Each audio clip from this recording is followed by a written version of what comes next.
અમરેલી જિલ્લાના રાજુલાના ચારનાળાથી જાફરાબાદ સુધીના ફોરવે રોડની કામગીરી દરમિયાન ખાનગી કનકેશ્વરી એજન્સીની ઘોર બેદરકારી સામે આવી છે। અહીં રોડ પર એજન્સી દ્વારા કોઈ પણ મંજૂરી વગર જ વૃક્ષોનું હિટાસી મશીન મારફતે કાપી નાખી વૃક્ષોનું નિકંદન કરવામાં આવતા ખભાટ મચ્યો છે। હાલ વન વિભાગની બે ટીમે હિટાસી મશીનને અટકાવી કામગીરીને બંધ કરવામાં આવી છે। રાજુલા તાલુકાના ચારનાળા ચોકડીથી જાફરાબાદ શહેર સુધીના નવા 4 લેન રોડ મંજૂર કરવામાં આવ્યો છે। 143 કરોડના ખર્ચે રાજ્ય સરકાર દ્વારા નવા 4 લેન રોડને મંજૂર કરવામાં આવ્યો છે। નવા 4 વે રોડના નિર્માણ માટે ખાનગી કનકેશ્વરી એજન્સી દ્વારા રોડ પર કોઈ પણ જાતની મંજૂરી વગર વૃક્ષો કાપવાની કામગીરી શરૂ કરી દેવામાં આવતા ચકચાર મચી જવા પામે છે।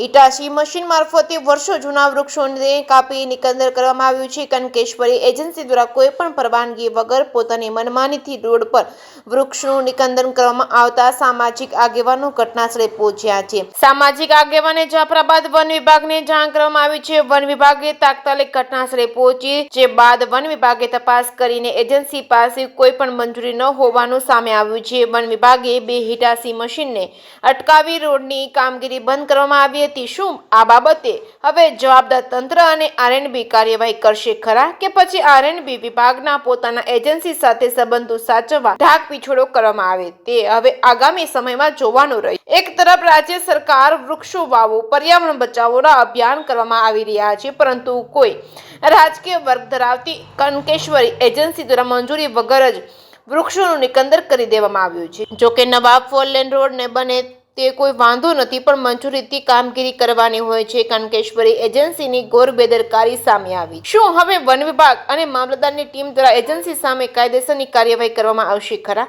શું આ એજન્સીને સરકારના કોઈ નિયમો લાગુ નથી પડતા કે પછી આમાં કોઈ મિલીભગતથી મંજૂરી વગર વૃક્ષોને હિટાચી મશીનથી કાપીને કામગીરી શરૂ કરવામાં આવી હતી? આખરે જવાબદાર તંત્ર દ્વારા ગંભીરતા દાખવી તટસ્થ તપાસ કરી યોગ્ય કાર્યવાહી કરવામાં આવે તેવી સ્થાનિકોની માંગ ઉઠી છે।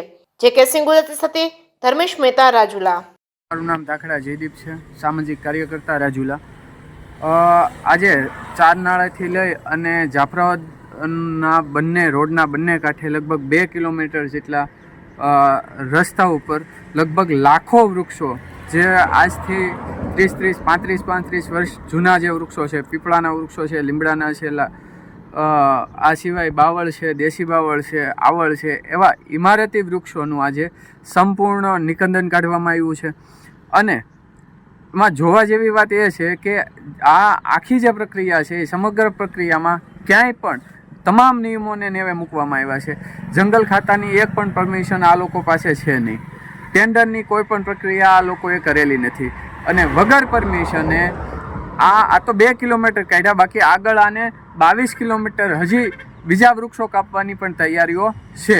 તો આ તો કેવો કહેવાય, જો ખેડૂતો એક પણ વૃક્ષ કાપે તો એને તાત્કાલિક દંડની વસૂલાત કરવામાં આવે છે, એના ઉપર ગુનો દાખલ કરવામાં આવે છે, ને આ કાયદેસર કોઈ પણ નિયમો કે પરિપત્રો કે કોઈ પણ મંજૂરીનો એક લેટર ન હોવા છતાં લાખો વૃક્ષો આજે કાપી નાખ્યા, છતાં પણ આજે એના ઉપર કોઈ પણ ગુનો દાખલ કર્યો નથી। આજે આ જે હિટાચી આપ જોઈ રહ્યા છો એ